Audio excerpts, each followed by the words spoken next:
Olá, tudo bem? Eu tenho uma pergunta para te fazer. Você é educado? E financeiramente falando? Então, vamos nos educar juntos? Seja bem-vindo. Esse é a Educação Financeira vinculado ao ensino da matemática. Você está no canal Finanças à Parte e eu sou Josiele Barros. Muito prazer. Então, dando continuidade a esse nosso curso, estamos na terceira aula e hoje vamos conhecer os conceitos estruturantes da educação financeira. Para início de conversa, acompanhe aí na tela que hoje iremos falar sobre receitas e despesas. Qual é a diferença? Bom, receita é tudo aquilo que coloca dinheiro no seu bolso. E despesa é tudo aquilo que tira dinheiro do seu bolso. Simplificando, é isso, certo? Mas as receitas também podem ser chamadas de ativos. E os exemplos são salário, renda extra, algum retorno de investimento que vai ser falado bem lá na frente desse curso. E as despesas também são chamadas de passivos. E os exemplos também estão aí. Aluguel, alimentação, presentes, são muitos passivos. E as despesas também, elas podem ser divididas em alguns tipos, certo? Temos as despesas fixas e as despesas variáveis. O próprio nome já sugere, né? As fixas são aquelas que não mudam o seu valor, independente do que você utilize. Algo exemplo, aluguel, mensalidade. Ela só vai ter um reajuste, pode ser a ver, mas é algo que vai demorar para acontecer. Antes disso, é um valor fixo todos os meses. Já a variável são aquelas que a gente sabe que vai ter, mas não sabe qual vai ser o valor exato. Temos a alimentação, água, luz, transporte. Muitas vezes a gente pode aumentar ou diminuir esses custos, né, essas despesas, dependendo aí de qual seja o consumo daquele mês. Compreendido? Até aqui tranquilo, né? Então vamos falar de registro e orçamento? Bom, registro, como está aí, é anotar tudo o que você ganha e principalmente tudo o que você gasta, tá? E só a partir desses registros é que a gente vai conseguir fazer aí, saber analisar a sua situação financeira e se organizar como serão os próximos meses e os próximos passos. Para isso, geralmente, o próximo passo é um orçamento. E o que é um orçamento? É uma ferramenta de planejamento financeiro. Então, a gente busca prever os gastos e as receitas também, né? E organizar as finanças, atingir o equilíbrio financeiro, além de adequar as suas despesas às suas receitas. Então, o ideal é gastar abaixo do que você ganha. Então, viver sempre um degrau abaixo. Vamos continuar aqui? Deu para entender direitinho o que são essas coisas? Então, vou fazer um teste rápido aqui. Dá um pause no vídeo, vê essa listinha aí que está do lado e vê como é que você iria separar. O que é que seria fixa, o que seria variável. Pausa agora e tenta fazer isso aí, tá bom? Daqui a pouco vem a colinha. E aí, já fez? Está vendo aí quais são as respostas? Como foi o seu resultado? Você conseguiu colocar direitinho cada um em cada qual? Despesas fixas, aluguel, internet, Netflix. Tem aí investimento com asterístico. Não necessariamente os investimentos vão ser fixos, vão depender do seu orçamento. Se o seu orçamento todo mês tiver um valor estipulado, então pode ser uma despesa fixa. Agora, se você sempre pretende aumentar gradualmente o seu nível de investimento, então pode ser aí uma despesa variável. Vai depender de como está o seu orçamento, certo? E nas despesas variáveis, aí estão lanchonete, alimentação, que já é vinculado, né? Água, energia, roupa. Tudo isso eu posso gastar mais ou menos naquele mês, como já falei, vai depender do consumo, certo? Então, vamos para mais conceitos. Se tiver muito rápido, dá uma pausa, volta um pouquinho o vídeo, diminui aí a velocidade, mas o que importa é você entender cada coisinha direitinho, tá bom? Espero que esteja com o papel e a caneta na mão, ou melhor, o livro ou o caderno que eu pedi para separar lá no início do curso, lembra? Se não lembra, volta 2 aulas que não tem nada a perder, só vai ter a acrescentar, tá bom? Então, aí a gente tá falando sobre consignado, poupar, investir, conta poupança e corrente e conta digital. Quais são as diferenças entre esses produtos financeiros, digamos assim, né? Menos o poupar e investir. Aí já são coisas que a gente vai perceber a diferença entre eles. Mas, bom, o empréstimo consignado, que é esse primeiro quadrinho aí, ele é um tipo de crédito pessoal, certo? Onde as parcelas é descontado diretamente do contra-cheque ou normalmente do benefício aí do INSS. É o que as pessoas costumam fazer. Mas também tem pessoas concursadas, alguns consignados que são direto com empresas, CLT é mais difícil, mas existe, assim, é bem raro essa modalidade.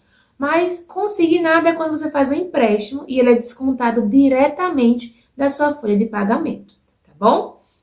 Então, poupar já é aí o que você precisa se planejar, economizar para conseguir poupar, conseguir guardar dinheiro. Então, poupar vem daí, poupança vem daí, né? De você guardar ativos para mais para frente, né? Algumas metas, ter a sua reserva financeira.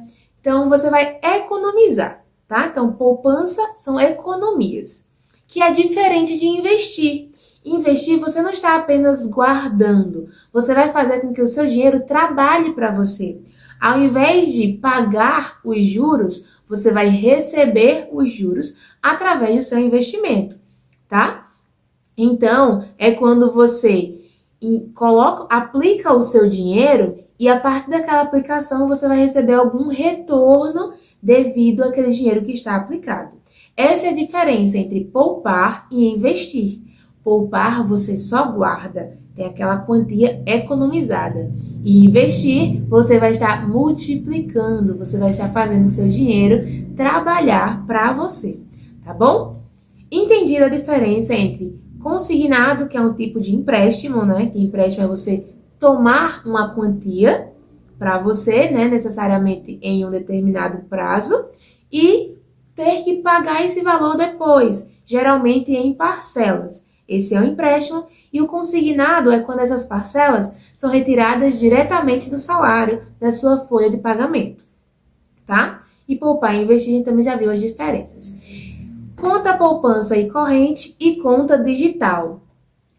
Vamos lá. A poupança e a corrente, elas são diferentes porque a poupança tem essa ideia de você abrir a conta para guardar, lembra poupar, economizar, guardar o dinheiro. Já a corrente tem a ideia de realmente fazer essa movimentação. E geralmente elas são cobradas algumas taxinhas para você ter direito aos serviços financeiros da conta corrente. Saques, transferências, entre outros serviços, porque a ideia da conta corrente é você movimentar e não deixar o dinheiro parado lá, tá?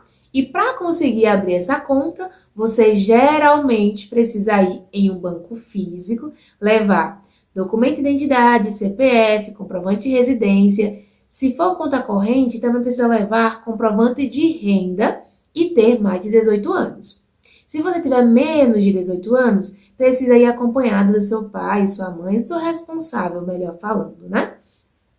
E qual a diferença dessa conta para a conta digital? Bom, não muita coisa, porque a única diferença em si é que na conta digital você não precisa ir até a agência. Você abre pelo computador ou pelo seu celular, mas pode ser uma conta corrente digital ou uma conta poupança digital. Então, a conta digital, ela continua sendo ou poupança ou corrente, certo? Também precisam dos mesmos documentos, CPF, identidade, comprovante de residência. A grande maioria ser maior de 18 anos. Tem algumas que dão opções de, a partir de 14 anos, você próprio abrir a sua conta. É o caso do IT, do Itaú.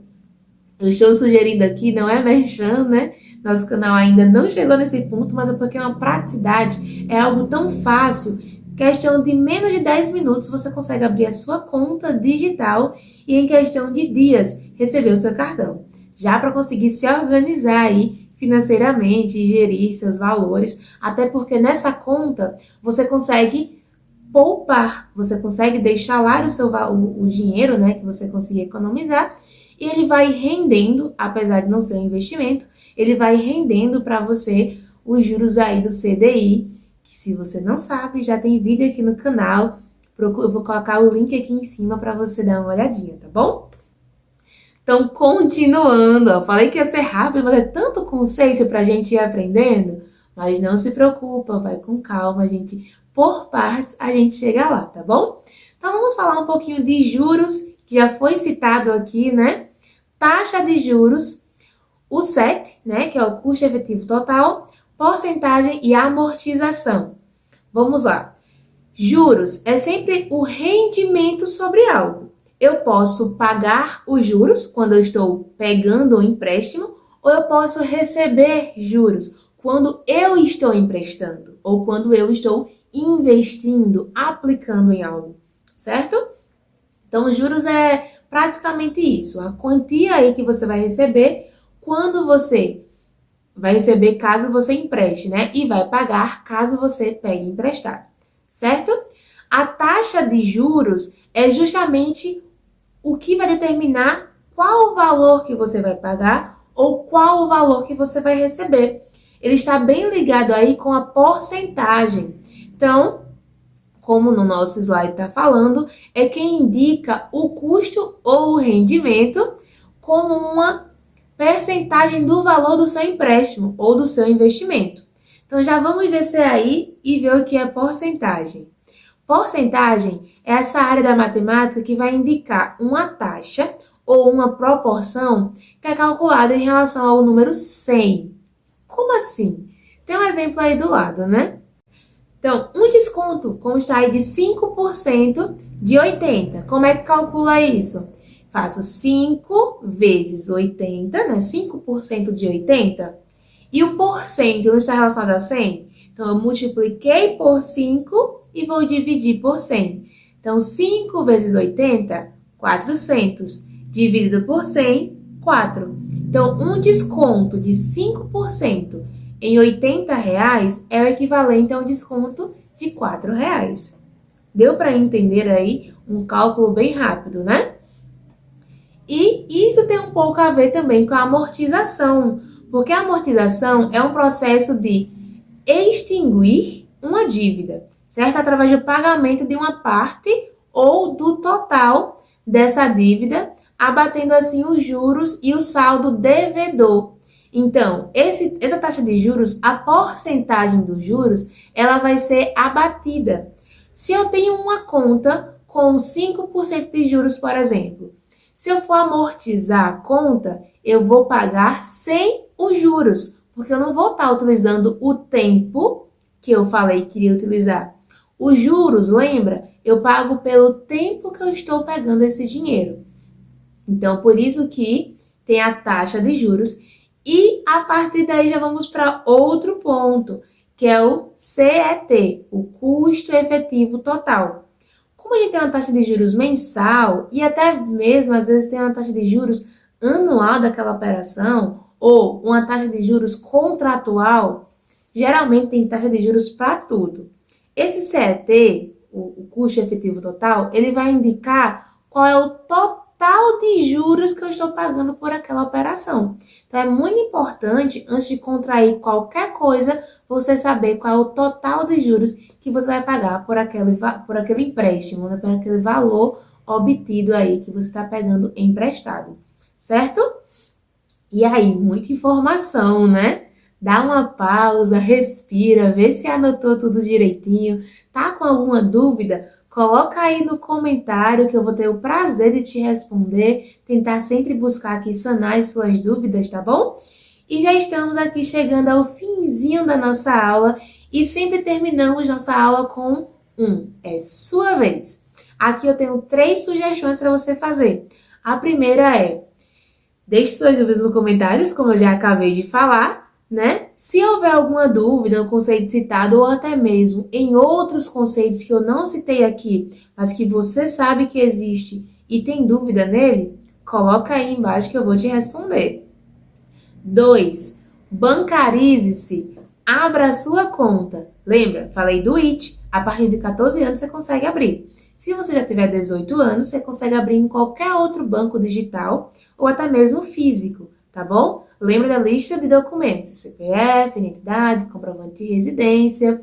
Se for uma conta corrente, precisa também do comprovante de renda. Se não for o seu caso, então opte por uma poupança, tá bom?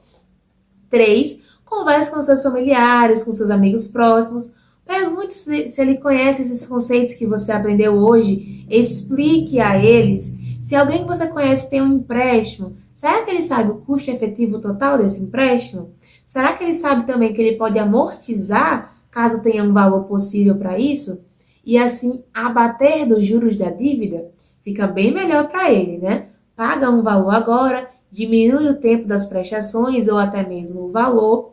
Então é sempre importante estar se informando sobre essas possibilidades, certo? Então espero que tenham gostado da aula de hoje, espero que tenham compreendido os termos aprendidos hoje e preparem-se para a próxima aula.